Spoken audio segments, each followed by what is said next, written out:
अल्लाह अकबर बोलें तू वो कादिर है कि जो चाहे करे जिसको चाहे दे जैसे चाहे न दे तू वो दाता है कि देने के लिए दर तेरे रहमत के हर नाम है खुले तेरे दर पर हाथ उठाता है जो पा ही लेता है जो मकसूद को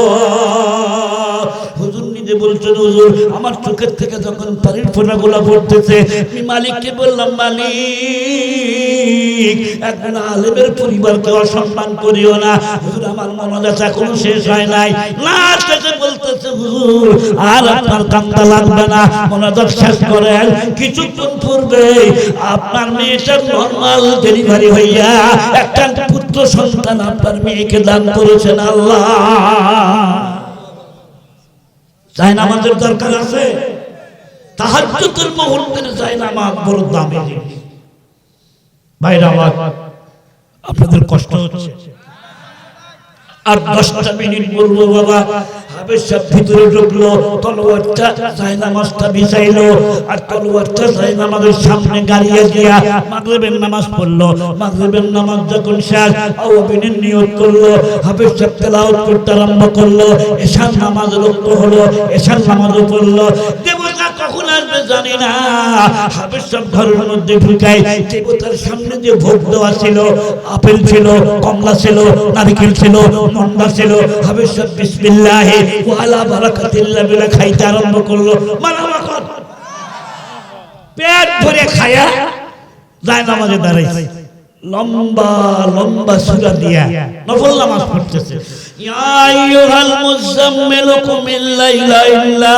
কালিলা নিসফাহু ওয়া বিনকুস মিনহু কালিলা আও জিদ আলাইহি ওয়া রাত্তিলিল কুরআন তারতিলা আল্লাহু আকবার বলেন রাত 10টা বাজে দেবতার কোনো খবর নেই 11টা বাজে দেবতার খবর নাই 12টা যখন বেজে গেছে হাবের সাহেবের চিন্তা এখন হয়তো কিছু ঘটতে পারে তলোয়ার তো রাখাই আছে এখানে বন্ধুরা আমার এই যে হাবের সাহেবের কোনো ডিগ্রি নাই শুধু ডিগ্রি আছে কোরআন শরীফের ডিগ্রি মারহাবা বলেন আচ্ছা এই ছেলে আর একজন এমএ পাস ছেলে কি আল্লাহর কাছে মর্যাদার দিকে এক সমান না ব্যবধান আছে তাফসীরে কাবীরের মধ্যে একটা ওয়াকিয়া লিখেছে ইমাম রাজি রাহমাতুল্লাহ আলাইহি মুসা আলাইহিস সালাম রাস্তা দিয়ে যাচ্ছে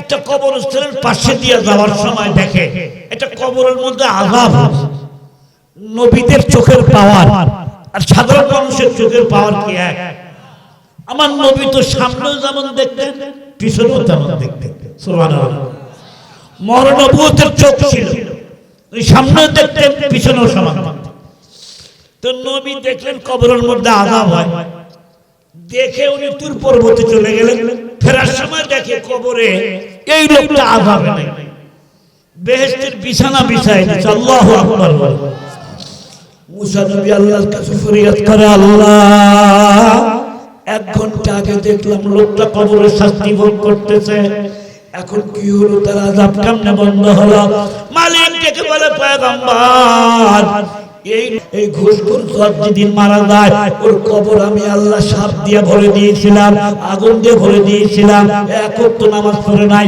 রোজা থাকে নাই বড় গাদ্দার ছিল আমার এই বান্দাটা কবরের শাস্তি পাচ্ছিল কিন্তু যেদিন মারা যায় গর্ভবতী স্ত্রী রেখে এসেছিল এই বাচ্চাটা যখন প্রসব করলো এই বাচ্চার বয়স যখন হলো 6 বছর ওর মা চিন্তা করলো ওর বাবা বেঁচে নাই আমি স্কুলে পড়াবো না জজ বানাবো না ঘুষের টাকা দিয়ে বাড়ি বানাইছে অভিশপ্ত জীবন আমি জীবন যাপন করতেছি ঘুষের টাকা দিয়ে সম্পদ বানাইছে আমার জীবনে শান্তি নাই ছেলেকে জজ বানাবো না আমি আমার সন্তানকে হাফেজ কোরআন বানাবো জোরে কান মারহাবা ও পয়গম্বর মুসা শুনে রাখো এই সন্তান আজকেই মাদ্রাসায় গেছে মাদ্রাসায় যাওয়ার পরে ইসলামী শিক্ষার প্রথম সবক হলো বিসমিল্লাহির রহমানির রহিম ওই জজের এই বাচ্চাটা আজকেই মাদ্রাসায় গেছে হুজুরের সামনে বসে দুরূদ করে এই বাচ্চা হুজুরের সামনে প্রথম সবক পড়তেছে আপনারাও বলেন পড়ুন সবাই বিসমিল্লাহির রহমানির রহিম। আমি আল্লাহ তখন বললাম আযাবের ফেরেশতা আযাব বন্ধ করে দাও। আমার যে বান্দার মুখের থেকে আমার তিনটা নাম উচ্চারণ হচ্ছে, একটা আল্লাহ, আর একটা রহমান, আর একটা হলো রহিম। আমি নাকি বড় দয়ালু, আমি বড় দয়াবান। সেই এতিম ছোট্ট বান্দা মাদ্রাসার মধ্যে বসে বলে আমি আল্লাহ দয়ালু, আমি আল্লাহ দয়াবান। আসলে আমার চাইতে বড় দয়ালু পৃথিবীতে আর কেউ নাই। ফেরেশতা রে, আযাব বন্ধ কর। এই শিশু বাচ্চার বিসমিল্লাহর ওসিলায় ওর বাবার কবরের আযাব আমি আল্লাহ মাফ করিয়া দিলাম। এই বিসমিল্লাহর তালিম দেওয়া হয় এই মাদ্রাসাগুলো। এই জন্য ছাত্র দিতে হবে না, কথা কন না কেন? ছাত্র দিতে হবে না। আপনাদের এই গ্রামের নাম আশেপাশে এইদিকে গ্রাম নাই, এইদিকে গ্রামের নাম কি? সবচাইতে নিকটে কোন গ্রাম? চক উথুলি। আচ্ছা, চক উথুলির কি দুই একজন মানুষ মাহফিলে আছে? একটু হাত তোলেন তো দেখি বাবা। চক উথুলি কয়জন? মাশাআল্লাহ, হাত নামান। পাশের গ্রামের পূর্ব টিয়ারতলা, হাত তোলেন তো কয়জন আছেন দেখি, হাত নামান। ওই জন্য তো মাহফিলের এই অবস্থা। বন্ধুরা আমার আর দেরি করতে চাই না। ডিম আগে না মুরগি আগে? হাফেজ সাহেবকে মন্দির থেকে বের করতে হবে। 2 মিনিট সময় লাগবে, বলবো কি বলবো না? বন্ধুরা আমার, আমি আপনাদের পায়ে ধরে একটা অনুরোধ করতে চাই। 50,000 টাকা দিলে মাদ্রাসার যে উপকার হবে, তার চাইতে বেশি উপকার আপনার সন্তানকে যদি মাদ্রাসার মধ্যে ভর্তি করে দেন, বিসমিল্লাহর সবক পড়ান, আপনার আমল দিয়ে যদি পার হতে নাও পারেন, আপনার ছেলের ওসিলায় আল্লাহ আপনার কবর আযাব মাফ করে দিবেন। হাজার হাজার মানুষ না হলেও শত শত মানুষ মজমার মধ্যে বসেছেন। ঘড়ির কাঁটা করে 12:30। হাফেজ সাহেব কিন্তু নামাজের মধ্যে লিপ্তই আছে। ঠিক তখন ঘড়ির কাঁটা ঘুরে রাত 12টা পার হয়ে যায়, এমন সময় মন্দিরের বাইরে বিকট একটা শব্দ হলো। বিকট শব্দ শুনে হাফেজ সাহেব আসসালামু আলাইকুম, আসসালামু আলাইকুম রাহমাতুল্লাহ, তলোয়ারটা হাত দিয়ে ধরলো। তলোয়ার হাত দিয়ে ধরে মন্দিরের জানলাটা দক্ষিণ পাশের জানলা খুলে, জানলা খুলেই দেখে অনেক দূরে একটা বড় জাহাজ, হাজার হাজার বাতি জ্বালানো, ওই মন্দিরের দিকে ছুটে আসতেছে। হাফেজ সাহেব আগে ঠিকই চিন্তা করছে, যেহেতু মেয়েটা ধর্ষিত হয়, এটা কোনো তলোয়ার নিছে এই জন্য যে মন্দিরের ভিতরে নারীকে কে দর্শন করে, দেবতা বলতে কোনো জিনিস চাই।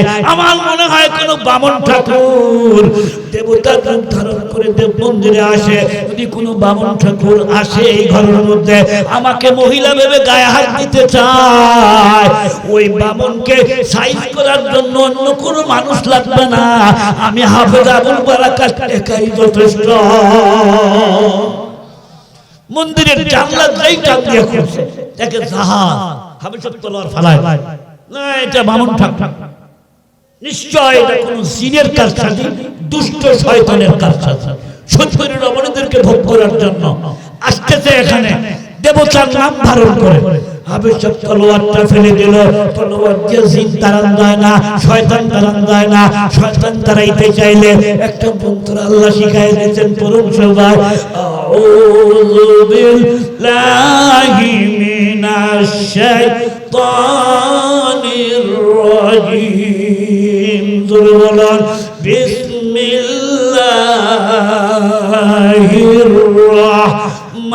রাহমানির রহিম। হাফেজ সাহেব সূরা জিন পড়তে আরম্ভ করলো, তেলাওয়াত করতে আরম্ভ করলো। সূরা জিন অর্ধেক তেলাওয়াত এখনো শেষ হয় নাই, জাহাজটা থমকে দাঁড়ায় গেল, আর সামনের দিকে বাড়ে না। হাফেজ সাহেব লক্ষ্য করে দেখলো চাঁদনি রাত ছিল, ওই জাহাজ পিছন দিকে ভাসাইতেছে। হাফেজ সাহেবের তেলাওয়াত বন্ধ হয় না এখনো, আর জাহাজ দেখা যায় না।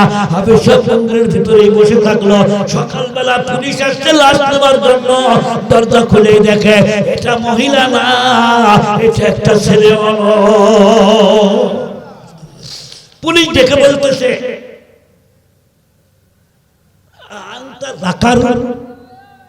তুমি ছেলে মানুষ, রেখে গেলাম মেয়ে, তুমি ছেলে হলে কেমন করে?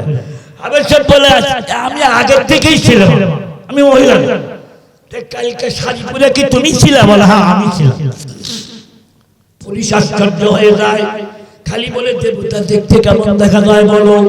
দেবতা তোমাকে কিচ্ছু বললো না। আবাহমান কাল থেকে আমাদের এই দেশের নিয়ম প্রতি মাসে একটা স্বীকার করে, কেউ যদি মুসলমান নাও হয় আপনি রাজা, আপনি বলেন যে আমি মুসলমান হব, ঘাট ধরে টান দিলে মাথায় এমনি আসবে। তখন রাজা ডাক দিয়ে বলে হবে সব শোনো, 6 লক্ষ মানুষের দায়িত্ব আমি নিব না।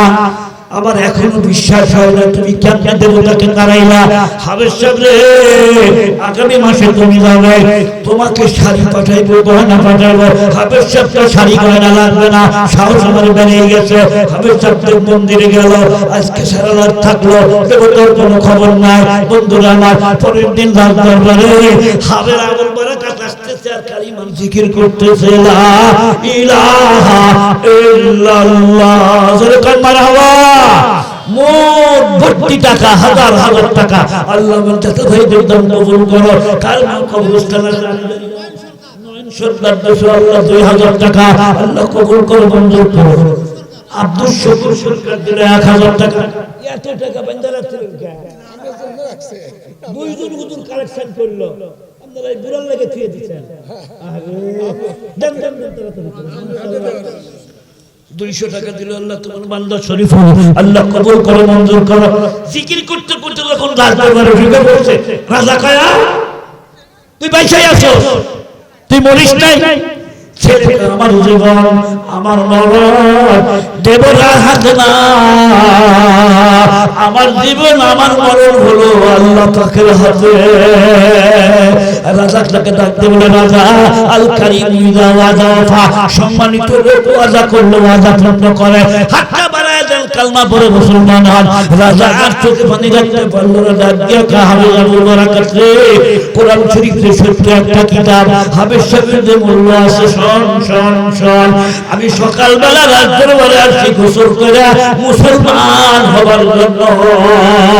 মুসলমানি বুয়াত গারদান নাহাদান, মুসলমানি বুয়াত গারদান নাহাদান, এনানে খুতবা দস্তে খাজা দাদান। রাজা যখন মুসলমান হইল, মন্ত্রী মুসলমান হয়, আপনারাও মুসলমান হয়। 6 মাসের মধ্যে ওই দেশের 6 লক্ষ মানুষ হাফেজ আবুল বারাকাতের হাতে হাত দিয়ে কালমা পড়ে হইল মুসলমান। এবার দুটো প্রশ্নের উত্তর দিয়ে যাচ্ছি, ডিম আগে না মুরগি আগে? ভাইরা আমার, ডিম আগে না মুরগি আগে? তাহলে উত্তর, এক জোড়া মুরগি আল্লাহ আগে নিজে বানাইছে। আচ্ছা, আল্লাহ যদি মুরগ আর মুরগি এক জোড়া বানাইতে চায়, এই মুরগির জন্য কি ডিমের দরকার হয়? কে বানাইছে? আল্লাহ। কিছু বানাইতে গেলে 2টা শব্দ বলে আল্লাহ কুদরতি মুখ দিয়া, ইদা আরাদা শাইআন আন ইয়াকুলা লাহু কুন ফায়াকুন। কোন শব্দের কাজ উচ্চারণ করতে দেরি হয়, কিন্তু বাস্তবায়িত করতে দেরি হয় না। আল্লাহ যখন বলছে কোন, সাথে সাথে কুদরত দিয়ে একটা মোরগ মুরগি যখন হয়ে গেল, আল্লাহ বিধান দিল মোরগ মুরগি, এবার তোরা ডিম দিতে থাকবি, মুরগি তুমি ডিম দিবা। তবে তোমাকে বলে দিলাম, তুমি ডিম পারবা দিনে রাত্রে বেলায় নয়। কেন? এই কেনই তো আমার প্রশ্ন ছিল। কেন উত্তর কোরআন শরীফে আল্লাহ দিয়েছে, খলাকালাকুম মা ফিল আরদি জামিয়া। ও বান্দা বান্দি, পৃথিবীতে আমি আল্লাহ যা বানাইলাম সব বানাইছি তোমার খিদমতের জন্য। মুরগি যদি রাত্রেবেলা ডিম দেয়, ছোট্ট একটা ডিম, হাতি বাচ্চা প্রসব করে এত বড়, কত বড় বাচ্চা, চিল্লে চিল্লে হাতি চিল্লে চিল্লি করে, এটা গরু বাচ্চা দেয়, চিল্লে চিল্লি করে।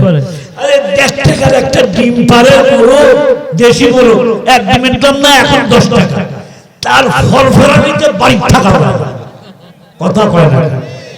কেন ফরফরায়? ও ডিম পাড়ার কোনো নির্দিষ্ট জায়গা নেই, ও যেখানে ইচ্ছে সেখানে পারবে।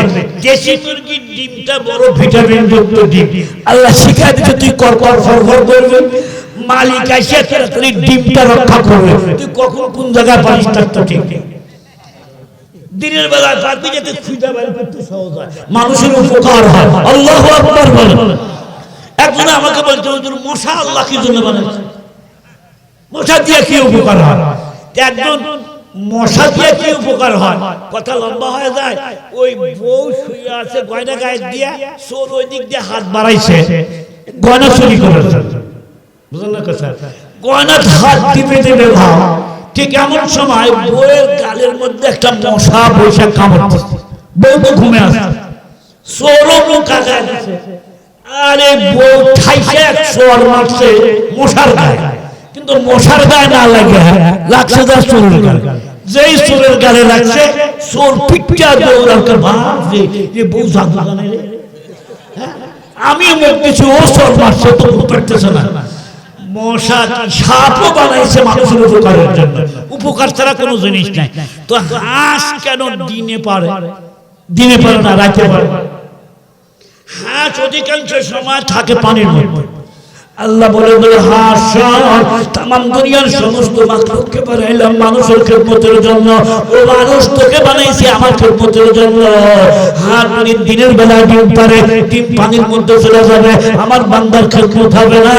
হাঁসকে আল্লাহ ইলহাম করে বলে দিয়েছে, তুমি ডিম পারবা রাত্রে বেলায়, সকাল বেলা উদাল করে ঘোরার দেখবে হাঁস ডিম পেরেছে। এই বন্ধুরা আমার, এই প্রশ্নের উত্তর কোরআন ছাড়া কেউ দিতে পারবে না। ডিম আগে না মুরগি আগে? হাঁস কেন রাতে আর মুরগি কেন দিনে? উত্তর দুটাই দিলাম কোরআন থেকে, ধরে কথা বল না, ঠিক না বেটা? ভাইরা আমার, দীর্ঘদিন পরে এসেছিলাম, অসুস্থ মানুষ। যদি আমার কথায় আপনারা মনে কষ্ট পেয়ে থাকে, আল্লাহর রাস্তে ক্ষমা করবেন। আমার বারবার মনে পড়ছে আজকে মুফতি ইব্রাহিম সাহেবের কথা। অসুস্থ মানুষ, কিডনির সমস্যা হয়েছিল, মনে আছে, লিভার ছিল। ভাইরা আমার, উনি যতটুকু যেখানে